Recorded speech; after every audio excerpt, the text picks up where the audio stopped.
देने के बावजूद आज भी कुछ अस्पतालों में ये होता है कि लोगों को कहा जाता है कि दवाई बाहर से लेके आओ, या अपनी मनपसंद कोई बाहर की फार्मेसी है वहां से दवाई लेके आओ। पूरे अस्पतालों में आज आप जाके देखें 24 घंटे जो है वो अनाउंसमेंट चल रही है कि अगर आपसे कोई पैसे मांगे तो वजीर आला ने कहा है कि आपने पैसे नहीं देने। अगर आपसे कोई कहे कि बाहर से दवाई लेकर आओ तो वजीर आला ने कहा है नहीं आपने लेकर आनी, क्योंकि आपके लिए तमाम दवाइयां जो है अस्पताल की फार्मेसी के अंदर मौजूद है। तमाम जो 50,000 स्कूल्स हैं हमारे पास, इंशाल्लाह ताला चंद माह के अंदर अंदर कोई स्कूल ऐसा नहीं रहेगा जिसके अंदर आपका जो क्लासरूम्स की शॉर्टेज हो, फर्नीचर की शॉर्टेज हो। अब हमने स्कूल मील प्रोग्राम भी शुरू कर दिए, जहाँ पे जो गरीब बच्चे हैं या गरीब घरों से जो बच्चे आते हैं उनको पहले हमने माशाल्लाह कितने लाख लोग बच्चे जो है वो दूध के लिए दूध पी रहे हैं माशाल्लाह रोज 1100,000 एवरी डे, 1.1 मिलियन अल्हम्दुलिल्लाह। 11 लाख बच्चे जो हैं साउथ पंजाब में उनको रोज दूध का पैकेट मिलता है अल्हम्दुलिल्लाह।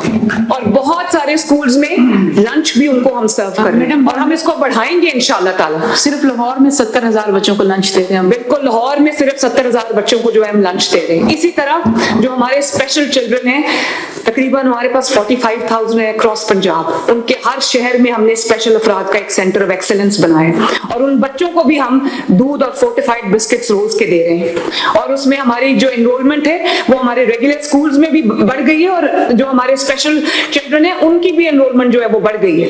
30,000 स्पेशल अफराद बच्चों का ऑपरेशन हुआ है, जो ऑपरेशन के बाद अब वो मेन स्ट्रीम में आ गए हैं माशाल्लाह। पंजाब में जो हिस्टोरिक फ्लड्स आए थे इस दफा 3 महीने 2 महीने के, अब 2 महीने हुए अभी फ्लड्स को आए हुए। कोई कह सकता है कि पंजाब में फ्लड आया था? और ये बात जब पीर पगारा साहब सिंध ने जब ये बात की थी कि अभी पंजाब में बहुत फ्लड्स आए हुए हैं, जिस तरह पंजाब की हुकूमत काम कर रही है 2 महीने बाद कोई नहीं कह सके, उन्होंने कहा था 4 महीने बाद कोई नहीं कह सकेगा कि पंजाब में कभी फ्लड आया था। ये उन्होंने पहचान लिया था जिनको मैं नहीं जानती। और आज अल्लाह ताला के फजल से 2 महीने के बाद कोई नहीं कह सकता कि पंजाब के किसी इलाके में फ्लड आया था।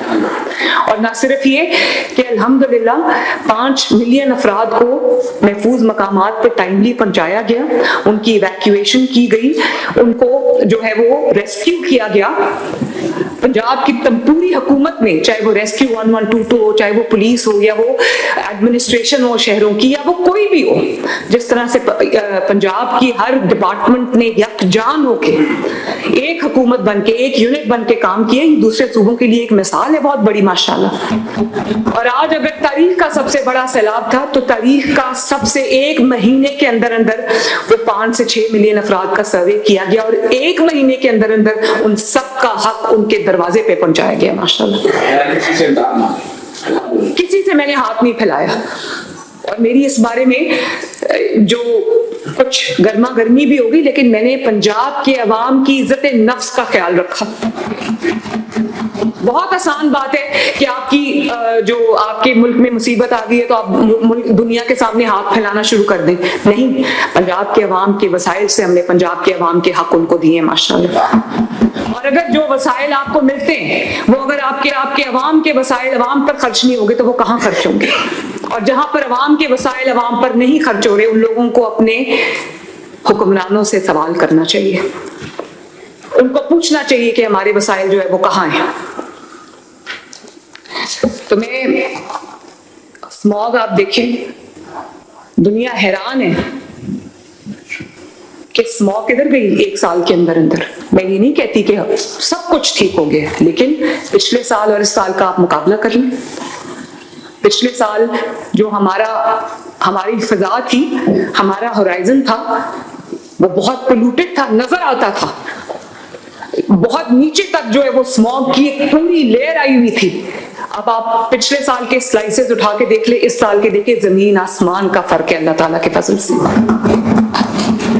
पिछले हर साल आपको अक्टूबर नवंबर में पूरी मार्केट शट डाउन करनी पड़ती थी, स्कूल शट डाउन करने पड़ते थे, बिजनेस जो है वो रोकना पड़ता था, रेस्टोरेंट्स को बंद करना पड़ता था, शादियों को रोकना पड़ता था, गैदरिंग्स को रोकना पड़ता था। इस साल अल्हम्दुलिल्लाह नवंबर पूरा गुजर गया है, अक्टूबर पूरा गुजर गया है, एक स्कूल को बंद नहीं करना पड़ा, एक जो है आपको कोई बिजनेस सेंटर आपको बंद नहीं करना पड़ा, कोई रास्ता आपको बंद नहीं करना पड़ा, कोई रेस्टोरेंट आपको बंद नहीं करना पड़ा। और अस्पतालों में लाइनें लगी होती थी, लोगों के सांस के इमराज होते थे, आंखों के इमराज होते थे, गला खराब, जुकाम, खांसी, फ्लू, इस जो पोल्यूशन की वजह से या स्मॉग की वजह से इतनी बीमारियां थी, अस्पतालों में जगह नहीं रहती थी।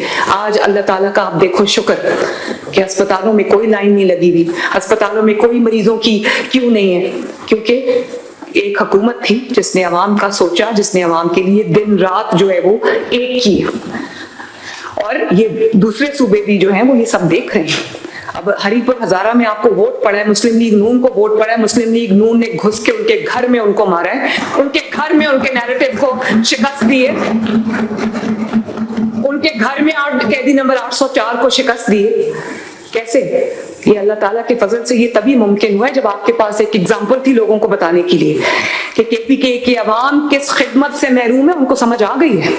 आजकल जो है वो सोशल मीडिया का दौर है, आजकल टेक्नोलॉजी का दौर है। अपने घर में बैठे हुए अपनी स्क्रीन के ऊपर लोगों को पता है कि पंजाब में क्या हो रहा है, खैबर पख्तूनख्वा में क्या हो रहा है। कब तक कैदी नंबर 804 के बातों से लोगों के पेट भरेंगे? लोग अपने सूबों में तरक्की देखना चाहते हैं। स्टूडेंट्स चाहते हैं कि उनको जो नहीं अफोर्ड कर सकते, वो चाहते हैं कि हमें स्कॉलरशिप मिले, वो चाहते हैं हमें लैपटॉप्स मिले, वो चाहते हैं हमें ग्रीन बाइक्स मिले, वो चाहते हैं उनकी रोटी सस्ती हो, वो चाहते हैं उनकी लॉ एंड ऑर्डर सिचुएशन बेहतर हो, वो चाहते हैं उनकी सड़कें स्टेट ऑफ द आर्ट हो, वो चाहते हैं उनको ग्रीन बसेस मिले, वो चाहते हैं उनको सस्ती और मियारी सवारी मिले, वो चाहते हैं उनकी हवा और उनकी फजा बेहतर हो, वो चाहते हैं कि उनको उनकी जो मेडिकल फैसिलिटीज हैं वो अच्छी तरीके से मिले, उनके घर डोर स्टेप पे उनका काम हो, वो चाहते हैं कि रिश्वतखोरी बंद हो, वो चाहते हैं कि करप्शन के जो बाजार गर्म हुए में वो बंद हो। आज पंजाब में देखिए आप पैरा, अल्हम्दुलिल्लाह पैरा की फोर्स बनाई है, कोई इंक्रोचमेंट आपको नजर नहीं आएगी और कोई सियासी जमात ये काम नहीं करती। अल्हम्दुलिल्लाह हमने किया है।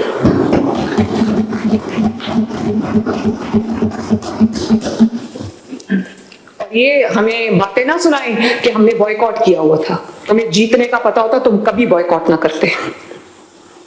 और इलेक्शन का रिजल्ट आने के बाद बॉयकॉट का जो नैरेटिव है वो शुरू किया गया है। इलेक्शन से पहले बिल्कुल बैठे हुए थे देखने के लिए कि शायद कोई अचानक रेवोल्यूशन आ जाए और अचानक लोग निकल के आ जाएं और हम कहें कि देखा हमारी जो बॉयकॉट के बावजूद अवाम का सैलाब उमड़ आए। और अवाम का सैलाब अगर उमड़ आए धांधली के बावजूद तो आरटीएस बंद करना पड़ता है आपको, उसके बावजूद आप पंजाब जीत जाते हैं, धांधली से आपसे पंजाब की हुकूमत छीनी जाती है। ये होता है। गिलगित बल्तिस्तान के इलेक्शंस में बदतरीन धांधली हुई, कि उसके आजाद जम्मू कश्मीर के इलेक्शन में बदतरीन धांधली हुई, लेकिन हमारे जिस तरह के मुस्लिम लीग नून के जलसे थे लोगों को पता चल गया उन जलसों के बाद की धांधली हुई, मुझे कुछ कहने की जरूरत ही नहीं पड़ी।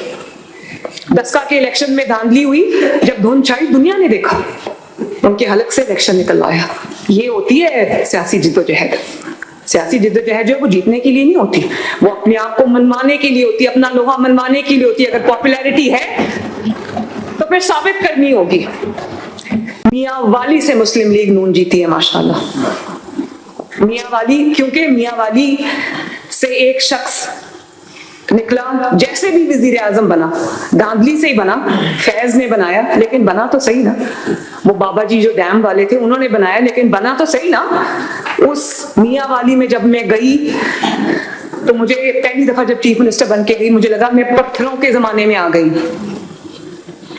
जिस जगह से आप पावर की, जिस सीट से आपने जन्म लिया हो और वहां पर आप मुड़ के कभी पूछे ही ना कि वहां लोगों का क्या हाल है, तो वहां पर आपको कुछ देर तो लोग आपकी बातों में आ जाएंगे, हमेशा के लिए आप लोगों को बेवकूफ नहीं बना सकते। आज मियां वाली के अंदर ग्रीन बस चल रही है माशाल्लाह, वो लोग मुस्तफीद हो रहे हैं। आज मियां वाली की सड़कें बन रही हैं, मियां वाली की ब्यूटिफिकेशन हो रही है। मैंने बिल्कुल कोई पॉलिटिकल ऐसा नहीं रखा उनके साथ कि इन्होंने हमें वोट नहीं दिया तो मैंने यहाँ कोई तरक्याती काम नहीं कराना। मैंने आगाज ही मियां वाली से किया क्योंकि मुझे मियां वाली के लोगों से प्यार है, मुझे पंजाब के हर इलाके के लोगों से प्यार है, मुझे पाकिस्तान के लोगों से प्यार है। तो ये फतह ऐसे नहीं होती, अल्लाह ताला की देन होती है और इसके पीछे दिन रात की मेहनत होती है। इसके पीछे आपको काम करना आना चाहिए। जिनको काम करना नहीं आता उनको आप बेस्ट टीम दे दो। यही टीम के पीटीआई के साथ भी थी ना, ये जो ब्यूरोक्रेसी बैठी हुई है, कोई नई ब्यूरोक्रेसी नहीं थी, ये टीम पीटीआई के साथ थी। लेकिन गोगी पिंकी इकोनॉमिक कॉरिडोर जहां बनना हो और जहां पे Nawaz Sharif China Pakistan economic corridor बना रहा था, ये गोगी पिंकी इकोनॉमिक कॉरिडोर बना रहे थे। और आज गैर मुल्की पब्लिकेशन लिख रही हैं कि ये सूबा जो है या पाकिस्तान जो है उस वक्त जादू टोने पे चलता था। तो जादू टोने से थोड़ी देर के लिए तो इंसान को कामयाबी हो सकती है, फिर अल्लाह ताला की भी लाठी बेआवाज है। और आज रोते हैं कि मुलाकात नहीं करने देते। मरियम नवाज शरीफ के साथ भी यही होता था, नवाज शरीफ के साथ भी होता था, शहबाज शरीफ के साथ भी होता था, पूरी मुस्लिम लीग नून के साथ ये जुल्म होते थे। मेरी जो बेटी थी छोटी, उस वक्त 13-14 साल की थी, वो रोती हुई आती थी मुझे जेल में मिलने, रोती हुई जाती थी और अक्सर हमें मिलने नहीं दिया जाता था। आज वो बहुत शोर मचा रहे, हमें मिलने नहीं दिया जा रहा, हमें मिलने नहीं दिया जा रहा। तो मैं और नवाज शरीफ साहब एक ही जेल में होते थे, चंद गज का फासला था उनके सेल में और मेरे सेल में। मुझे नवाज शरीफ साहब से हफ्ते में एक दफा मुलाकात की 20 मिनट इजाजत होती थी। बाप और बेटी को जो एक ही सेल में रहते थे, एक ही जेल में रहते थे। माँ की मौत की जो खबर है वो मुझे जेल में मिली थी, लेकिन मैंने इलेक्शन का बॉयकॉट नहीं किया। नवाज शरीफ साहब ने इलेक्शन का बॉयकॉट नहीं किया। ये वो सोच भी नहीं सकते। ये तो अपने अमालों का जो फल है वो खा रहे हैं ना, ये अपने अमालों का जो नतीजा है वो भुगत रहे हैं। हमें जुल्म का निशाना बनाया गया था। मैं अगर अपने मुल्क, खुदा न खास्ता अपने मुल्क के ऊपर हमला करूं और फिर मैं सोचूं कि मुझे गले में फूलों के हार डाले जाएंगे, ये नहीं हो सकता। जब आप कानून तोड़ेंगे, जब आप दहशतगर्दों की लिस्ट में अपना नाम शामिल कराएंगे, जब आप मिलिटेंसी को इख्तियार करेंगे, तो आपको अपने आप को सियासी जमात कहलाने का कोई हक नहीं है।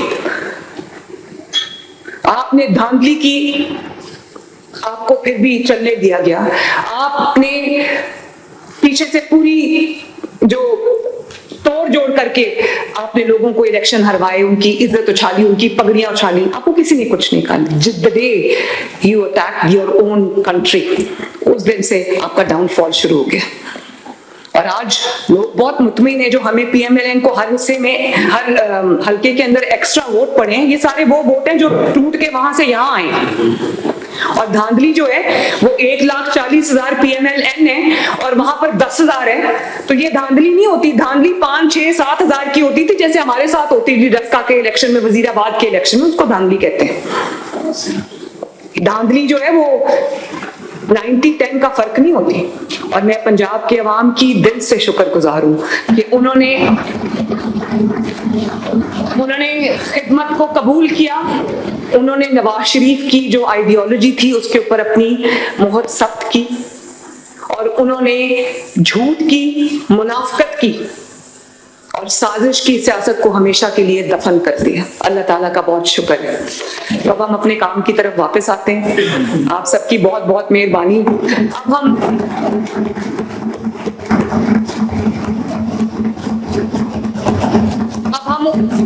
उस काम की तरफ, उस मेहनत की तरफ वापस आते हैं जिसकी वजह से अल्लाह ताला ने हम पर फजल किया और पंजाब के अवाम ने और हरिपुर के अवाम ने जो है इस तरह वोट दिया मुस्लिम लीग नून को।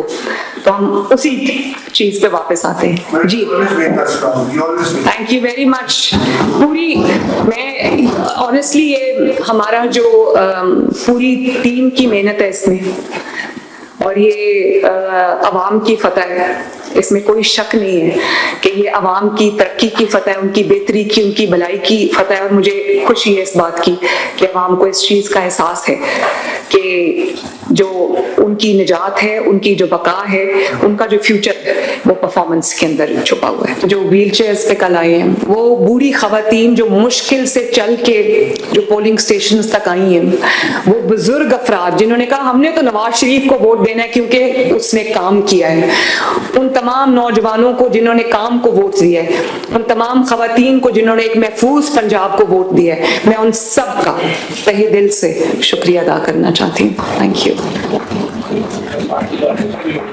बिल्कुल।